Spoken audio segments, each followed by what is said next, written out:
Hello everyone, आप सभी को गुड मॉर्निंग, राधे राधे। कैसे हैं आप सब? उम्मीद करती हूँ कि आप सब बहुत अच्छे होंगे। तो गाइज़, ये व्लॉग है मेरा गांव से आने के बाद का। और पहले यहाँ पे रोज़ी को नहलाया, एक दिन पहले ना रोज़ी को नहला दिया था। इसके शाम का भी वीडियो आपके साथ शेयर करूँगी और अगली सुबह का भी, क्योंकि शाम को मैं दही जमाना आपको बताऊंगी। दही के लिए बहुत कमेंट आ रहे हैं और मट्ठे के लिए भी बहुत कमेंट आ रहे हैं। तो अगली सुबह मट्ठा तैयार करके भी दिखाऊंगी किस तरह से मैं करती हूँ। और अब रोज़ी को नहला के उसके बाद जब ये अच्छे से सूख गई थी, उसके बाद इसको नीचे लेके आए थे, जैकेट पहना दी थी।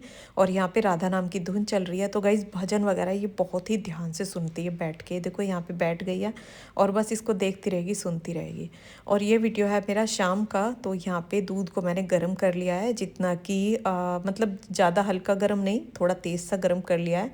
और उसके बाद ही मैं इसको जमाती हूँ सर्दी के टाइम में। तो यहाँ पे 1 चम्मच जावन मैंने इसमें लगा दिया है दही का। और उसके बाद इसको मैंने यहाँ पे एक शॉल है ये मेरा, इसमें इसको लपेट के मैं इसको रख दूँगी कवर करके नीचे कवर्ड में। तो यहाँ पे मैंने इसको कवर करके रख दिया है।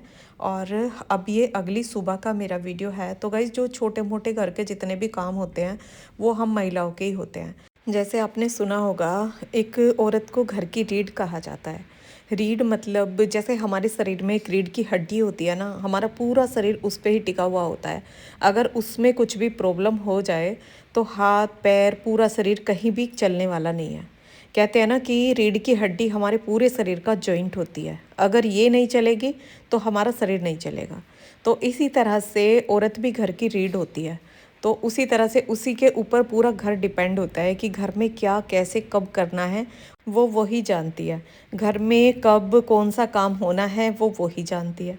घर की हर खुशी, हर व्यवस्था, हर संस्कार एक महिला के हाथों से होके गुजरता है। वो चुपचाप सब संभाल लेती है। इसलिए नहीं कि उसको दर्द नहीं होता, बल्कि इसलिए कि उसे अपना घर मजबूत बनाना होता है। घर की रीढ़ इसलिए महिलाएं होती हैं। अगर वो टूट जाए ना तो समझ लो पूरा घर हिल जाता है। तो गाइस, घर में रहने वाले छोटे से लेके बड़े तक जितने भी इंसान घर में रहते हैं, सभी का वो अच्छे से ध्यान रखती है। सभी की खुशी का, सभी के खाने का, पहनने का, हर चीज़ का ध्यान एक औरत रखती है। और यहाँ पे जो ये लड़ियाँ मैं उतार रही हूँ, ये दीपावली की लगी हुई हैं। पहले मैंने सोचा दीपावली पे लगा दी, फिर उसके बाद सोचा हाँ ये त्यौहार आ रहा है, फिर वो त्यौहार आ रहा है। फिर इसी तरह से लगते लगते कि हाँ नए साल के बाद उतारूँगी। फिर हम गाँव चले गए, फिर वहाँ से आके अब मैं इनको सुबह सुबह उतारने लगी हूँ कि आज पहले इनको उतारूंगी। और यहाँ पे रोज़ी भी आ गई थी। ये कार्ड ले रही थी, जो कि टैग होता है ना, जैसे कपड़ों से निकलता है, उसको ही ले रही है। और ये कुछ भी अगर मुंह में लेगी ना तो उसे पहले हमारे पास लेके आती है कि मैं गलत ले रही हूँ कोई चीज़ या सही ले रही हूँ। तो फिर हम इसको अगर मतलब ज़ोर से डांट देते हैं तो उसको वहीं पे छोड़ देती है। और अगर नहीं डांटते हैं, इसके साथ खेलने लगते हैं, तो फिर उसके साथ खेलने लग जाती है। तो यहाँ पे अब सारी लड़ियाँ मैंने उतार दी हैं और जो टैल्स है ना वो भी साफ़ कर दिया है, क्योंकि लड़ी की वजह से ना टैल पे भी कपड़ा सही से नहीं लग पा रहा था। और ये 2 लड़ी शीशे के पास मैंने छोड़ दी है, दोनों साइड लटकी हुई, ये अच्छी लग रही थी। और ये मैंने ना गाइस खुद बनाई थी। जब मैंने आपको बना के भी इनको दिखाया था दीपावली के टाइम में, तो ये मैंने खुद बनाए हैं। और ये दीपक दीपक से जब लटके हुए होते हैं ना तो ये बड़े ही सुंदर लगते हैं। तो यहाँ पे अब पूरे टाइल्स को मैं कपड़े से साफ़ कर दूँगी। और जब तक मैं इनको नहीं हटा दी ना तो ये हटती नहीं, क्योंकि इनको लगाने का काम भी मेरा है और हटाने का काम भी मेरा है। और मैं इस काम को ना किसी को सौंपती भी नहीं हूँ, क्योंकि बच्चे हैं या हस्बैंड हैं, उनको ये काम ठीक से होता नहीं है। तो इसलिए मैं खुद ही इस काम को करती हूँ। और आज मुझे सारे बेडों की बेडशीट भी चेंज करनी है। तो यहाँ पे तख्त की बेडशीट मैंने चेंज कर दी है। यहाँ पे बिछाई है नई बेडशीट, ये दीपावली पे आई थी और ये मैंने बिछाई नहीं थी, मतलब 2 मंगाई थी तख्त की। तो एक मैंने बिछा दी थी और एक ये रखी हुई थी। और गाइज, अब मेरी प्लेन बेडशीट भी आ गई है वाइट कलर की, और उसको मैं पेंट करूँगी ना तो आपके साथ शेयर करूँगी कि किस तरह से मैं बेडशीट को तैयार करती हूँ। और आपको जो मैंने पहले की हुई थी ना, जो मैंने पहले पेंट की थी, वो आपको मैंने दिखाई थी। और रोज़ी का ये काम है कि कहीं पे भी अगर मैं बेडशीट लगाऊं तो सबसे पहले आके ना ये बैठती है और इस तरह से बैठ जाएगी जैसे कि ये कुछ जानती नहीं हो, बहुत भोली बन के ऐसे बैठ जाएगी मुंह को नीचे करके। और यहाँ पे अब मैं अपने रूम में आ गई हूँ और ये वाली बेडशीट उतार देती हूँ। ये बेडशीट गाइस बहुत पसंद है मुझे, लेकिन ये अभी एक ही बार बिछी है और इसके कलर का भी नहीं पता है कि कलर जाएगा या नहीं जाएगा। आज मैं इसको धुलूंगी तभी मुझे पता चलेगा कि कलर निकलेगा या नहीं, क्योंकि डार्क कलर है। और यहाँ पे ये पिंक वाली बेडशीट मैंने बिछाई है। ये बेडशीट भी मेरी कई सालों की हो चुकी है और ये तो बहुत अच्छी निकली है। मतलब लाइट कलर है तो लाइट कलर का इतना कलर जाता भी नहीं है। और यहाँ पे बेड सेट करके और अब बस पूरे में कपड़ा लगाऊंगी। एक एक रूम को मैं साफ़ करती हुई जाऊंगी। और जैसे हम छुट्टी में गांव चले जाते हैं तो उसके बाद आके बहुत सारी सफाई करनी पड़ती है और डीप क्लीनिंग, मतलब अब ऊपर ऊपर से तो जैसे पोछा लगवा दिया, पोछे वाली है उससे पोछा लगवा दिया, तो वो सब तो हो जाता है, झाड़ू पोछा और थोड़ा बहुत पत्ते खुद भी कर लेते हैं। मम्मी भी यहीं पे आ गई थी मेरे बाद। और आप पूछ रहे थे ना कि दीदी आपके जाने के बाद खाने वगैरह कैसे किसने किया, तो वो मम्मी यहाँ पे थी और जब तक मम्मी नहीं थी तब तक खाना बाहर से आ जाता था। और जैसे आप मम्मी के लिए पूछ रहे थे ना कि दीदी आपकी सासू माँ कहाँ गई थी और किसके पास रहने गई थी, तो वो रहने नहीं गई थी। वो जैसे वहाँ पे एक तीर्थ स्थल है जैसे मधुबन में, और ओम शांति जो लिए हुए होते हैं ना, जैसे सत्संग लेते हैं, ओम शांति लेते हैं, तो वो लोग वहाँ पे सुनने के लिए, कथा वगैरह सुनने के लिए जाते हैं। मतलब एक तीर्थ स्थल है वहाँ पे। तो वहाँ से मम्मी 13 दिन में आई थी। और यहाँ पे अब आ गई हूँ मैं बच्चों वाले रूम में। और अभी मन्नू मेरी हेल्प करा रहा है। उसे ना जितने भी तकियों के कवर है ना वो सारे मैंने उसे दे रखे हैं कि सभी बेडों के तुझे कवर लगाने हैं। तो वो कवर लगा लगा के रख रहा है। और अब पतिदेव भी आ गए थे जिम से, तो हेल्प तो सभी करा देते हैं, थोड़ी बहुत हेल्प हो जाती है। लेकिन प्रॉपर जो काम होता है ना, जो काम की जिम्मेदारी है वो हमारी है, कोई करे या ना करे हमें तो वो करना ही है। और यहाँ पे अब देखो मैंने बेडशीट उतारी है तो रोज़ी यहाँ पे आके बैठ गई है। और यहाँ पे अब पतिदेव इसको लेके खड़े हैं। मतलब इसको ये हो रहा है बेडशीट कब मैं बिछाऊं और कब मैं इसके ऊपर चढ़ के बैठूं। तो ये तो इसे रहता ही है। मतलब कोई भी बेडशीट अगर ये खुली हुई है और किसी खेल में नहीं लगी हुई है ना, तो बेडशीट लगाते ही सबसे पहले आके बैठती है। तो एक एक रूम साफ़ करती हुई मैं लेके आ रही हूँ। और जब रूम साफ़ होते चले जाते हैं ना, जिस टाइम बेडशीट लग जाती है ना रूम में, तो रूम पूरा ही साफ़ लगने लगता है। तो यहाँ पे लगाई है मैंने लाइट येलो कलर की बेडशीट। इसका डिज़ाइन भी काफ़ी अच्छा है और ये खादी में होती है, तो ये जल्दी से ना सिकुड़ती भी नहीं है। और इसके पहले मैंने वाइट कलर की बेडशीट लगा रखी थी, वाइट और मैरून, जो कि मैं लेके जा रही हूँ। इनको अब धुलने के लिए डालूंगी। और बेड पे कपड़ा मैंने सभी पे लगा दिया है और पूरी बेडशीट सभी चेंज कर दी है। तो सारे बेडों की बेडशीट कभी भी मैं एक साथ चेंज नहीं करती हूँ। जैसे कोई त्योहार होता है या जैसे अब हम गांव से आए हैं तो सभी की चेंज करनी पड़ती है मुझे, नहीं तो हफ्ते में 10 दिन में एक बार मैं उतारती रहती हूँ। जल्दी ना हमारी बेडशीट गंदी भी नहीं होती है, अब रोज़ ही है तो इतनी जल्दी हो भी जाती है। नहीं तो वैसे तो बिल्कुल गंदी नहीं होती, क्योंकि हमारे जो बाहर के चप्पल जूते होते हैं ना वो बाहर ही उतार देते हैं और उसके बाद अंदर के जो रहते हैं ना वो हम अंदर पहनते हैं। तो जब बाहर से चप्पल जूते अंदर नहीं आते हैं ना, तो इसलिए अंदर इतना गंदा भी नहीं होता है और हमारे पैर भी गंदे नहीं होते, तो बेडशीट भी गंदी नहीं होती। तो इसीलिए बेडशीट ज़्यादातर साफ़ ही रहती है। और अब मैं झाड़ू लगा के लेके आई हूँ गाइस। मतलब पूरा घर जब साफ़ होके, और जब हम झाड़ू लगाते हैं ना एक एक चीज़ को उसकी जगह पे रख के, तो घर एकदम साफ साफ लगने लगता है। पोछा ना भी लगाओ ना तब भी घर साफ ही लगता है, क्योंकि हर सामान की एक जगह होती है और उस जगह पे वो सामान रख देते हैं, तो हमारा घर एकदम सिमटा हुआ दिखाई देता है। तो यहाँ पे अब पूरे में दबा के, मतलब झाड़ू को पूरा मैं इतना दबा के लगाती हूँ कि जो छोटे मोटे दाग होते हैं ना वो तो झाड़ू से ही छूट जाते हैं। और यहाँ पे अब डाइनिंग के नीचे से चेयर हटा हटा के इसको भी साफ करूंगी। और घर के साफ होने के बाद जो खुशी हमें मिलती है ना, उस खुशी को हम बता नहीं सकते कि कितनी खुशी हमें होती है। और हम गृहिणियों के लिए, औरतों के लिए ये सबसे ज़रूरी काम होता है गाइज, अपने घर को एकदम साफ सुथरा रखना। क्योंकि घर के अंदर एक पॉजिटिविटी भी रहती है और घर के अंदर लक्ष्मी का वास भी होता है जिसमें साफ सफाई रहती है। और घर छोटा हो बड़ा हो, कच्चा पक्का कैसा भी हो, लेकिन जब साफ रहता है ना तो उसमें मन ही अलग लगता है। तो यहाँ पे अभी पहले मैंने बाहर से पोछा लगाया जो स्टोर के सामने से। और गाइज मैं कभी भी ऐसा नहीं करती हूँ कि हाँ एक ही तरह से, मतलब एक ही जगह से पोछा लगाना डेली शुरू करूँ। तो कभी मैं अंदर रूम में से शुरू कर देती हूँ, कभी किचन से शुरू करती हूँ। तो आज मैंने स्टोर के सामने से और जहाँ पे स्टूल पे पोट रखा हुआ है ना वहाँ से स्टार्ट किया है, और पूरे में एक साइड लगा के, और उसके बाद मैंने किचन में पोछा लगाया है। फिर ये बाहर गेट पे लगाना शुरू किया है। और हमारे जैसे बाहर एक और गेट है तो वहाँ पे सुबह मम्मी कर देती हैं, जो पानी वगैरह डालना होता है, सुबह सुबह का जो काम होता है ना वो सब मम्मी बाहर का कर देती हैं। और बाहर वैसे तो आपने पूरे में देखा ही है गाड़ियाँ खड़ी रहती हैं और ज़्यादा, मतलब झाड़ू पोछे का ज़्यादा काम सुबह सुबह नहीं होता है।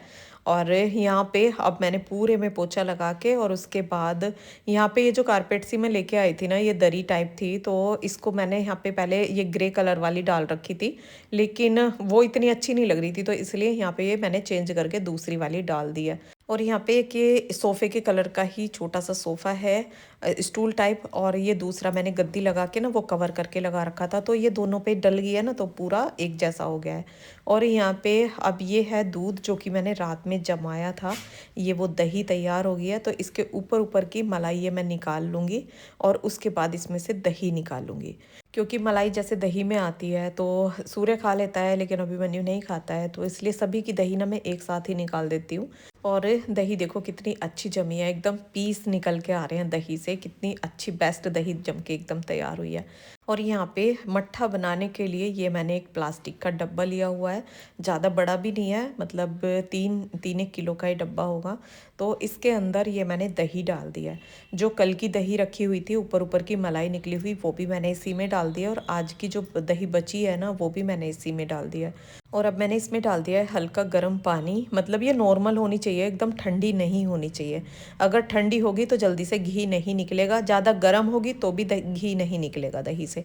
तो इसलिए इसको नॉर्मल ही रखना होता है, हाथ लगा के बाहर देख लो, उससे ही पता चल जाता है कि नॉर्मल है या नहीं। तो जैसे मैं पतीली में मट्ठा भिगोती हूँ तो उसमें निकलने का भी डर रहता है, जैसे मट्ठा थोड़ा सा एक्स्ट्रा है ना तो वो बाहर निकलता है फिर, और डब्बे में वो डर भी नहीं रहता। और डब्बे को हम ऐसे ही रख देंगे और उसके ऊपर मशीन लगा देंगे, और नीचे कपड़ा वगैरह कुछ भी रखना नहीं पड़ता, उसके नीचे कपड़ा भी रखना पड़ता है फिर भी उसके इधर उधर गिरने का डर रहता है।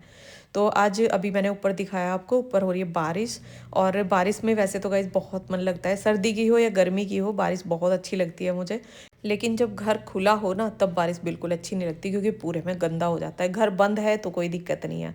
और ये मैडम बैठ गई हैं जीने पे ऊपर जाने के लिए, क्योंकि आज बारिश हो रही है तो इसके अंदर हलचल मची हुई है कि मुझे ऊपर लेके जाओ, बार बार मुझे ऊपर लेके जाओ, ऊपर जाके गेट खोलो और तभी ये ऊपर जाएगी। इसीलिए यहाँ पे आके बैठ जाती है कि कोई भी मेरे साथ चलो और ऊपर देख के आना है बारिश, तो इससे बारिश में बहुत मन लगता है। तो गाइज नहा के और बालों को धो के मैं हो गई तैयार। अब करूँगी पहले पूजा का काम, और पूजा लड्डू गोपाल अभी नहाए नहीं है तो पूजा मुझे ही करनी है। पतिदेव सो गए हैं और बारिश का मौसम हो रहा है बहुत प्यारा। तो बच्चों का भी ऐसा ही है कि लाइट कभी आ रही है कभी जा रही है, तो वो अभी नहाए नहीं है दोनों में से कोई सा भी। और खाने का बहुत सारा आइटम हमारा रखा हुआ भी है, दही है, खीर है, ये देखो कढ़ी है, और आलू गाजर मटर की सब्जी है, ये सब रखा हुआ है। लेकिन सबकी फरमाइश है कि वो बनाओ पकौड़ी, तो अभी देखती हूँ पकौड़ी बनाती हूँ या रोटी बनाती हूँ, देखती हूँ कैसे क्या करना है। और जैसे ठंड का मौसम हो रहा है ना, कहीं बालों में कुछ भी लगाया नहीं जा रहा है, एलोवेरा दही कुछ भी नहीं लगा पा रही हूँ। और इधर हमारा मट्ठा भी पीकर हो गया तैयार। आज मैंने आपको ना इस ब्लॉग में दही जमाना भी बताया है, और मट्ठा अब तैयार करूँगी। जैसे मक्खन निकालूंगी, पहले मक्खन निकाल के रखूँगी, उसके बाद अपना पूजा करूँगी क्योंकि कान्हा जी को भोग लगाना है। तो पहले इस काम को निपटाती हूँ, उसके बाद करूँगी पूजा। और घर हो गया हमारा पूरा एकदम साफ़ सुथरा, कितना अच्छा लगता है खुद को जब घर पूरा साफ़ होता है।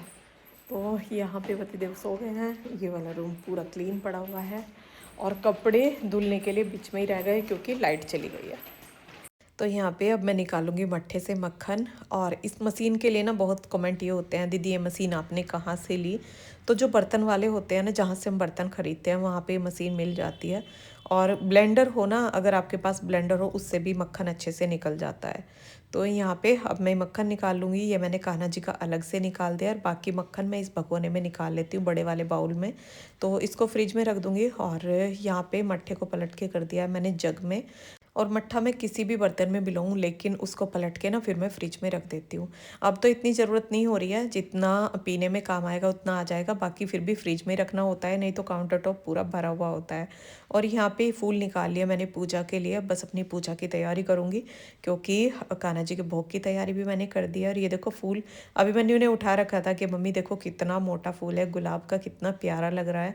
और फूल ना गाइज मैं बहुत सारे मंगा के रख लेती हूँ, और उसके बाद उनको पॉलीथीन में पैक करके फ्रिज में रख देती हूँ, और फिर उनको कई दिनों तक ये हमारे काम आ जाते हैं पूजा में चढ़ाने के लिए। क्योंकि अभी ऊपर हमारे गार्डन में भी अच्छे फूल नहीं खिल रहे हैं, क्योंकि ठंड के मौसम में पौधे ज़्यादा अच्छे से नहीं हो पाते हैं। गमले में तो ज़्यादा अच्छे नहीं हो पाते हैं, ज़मीन में तो फिर भी बहुत अच्छे से हो जाते हैं, और फूल भी खिलते रहते हैं। तो यहाँ पे अब फूल चढ़ा के उसके बाद कर रही हूँ मैं यहाँ पे पूजा। अभी टाइम हुआ है 8:30 बजे का।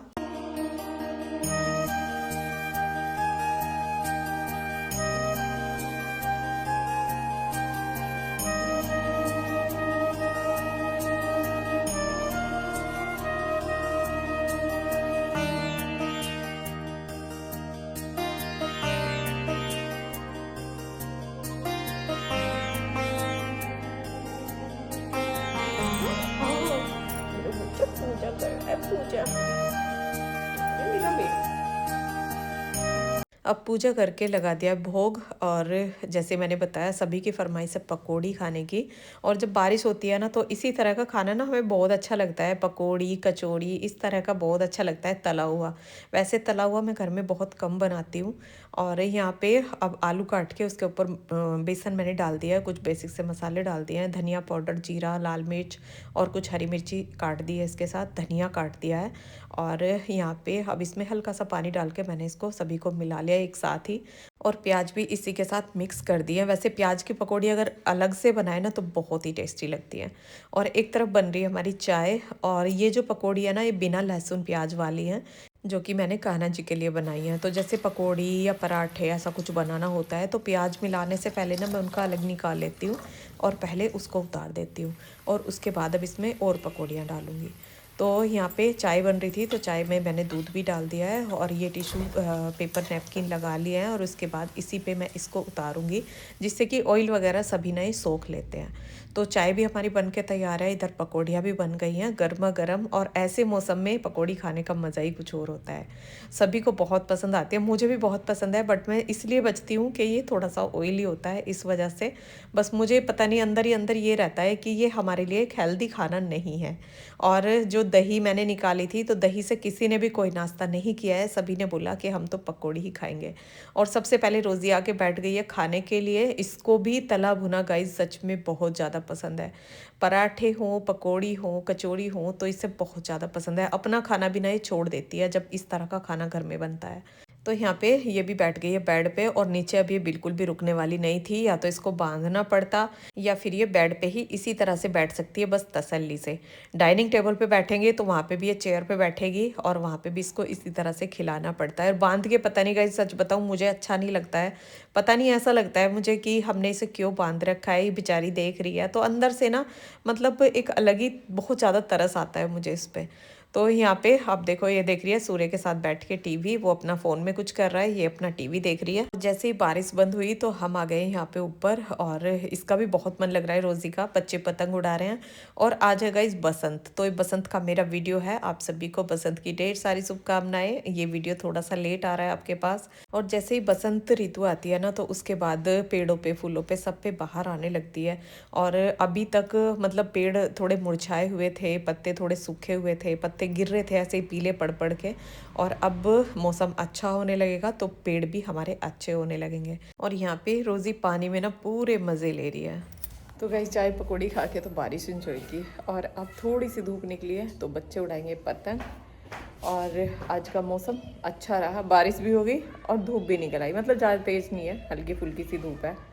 और अभी मैं ये कपड़े उतार के लेके जाऊँगी नीचे। और आज मैं दिन में थोड़ा सा सो गई थी। जब बारिश का मौसम होता है ना तो लेटने का मन ही होता है कि हाँ लेट जाए, वैसे भी ठंड का मौसम हो रहा था। तो चलो इस वीडियो को यहीं पे रोकती हूँ। और ये वीडियो कैसा लगा कमेंट करके बताना। वीडियो पसंद आया हो लाइक करना, चैनल पर नए हैं सब्सक्राइब करना। मिलते हैं फिर एक नए ब्लॉग के साथ, तब तक के लिए आप सभी को राधे राधे।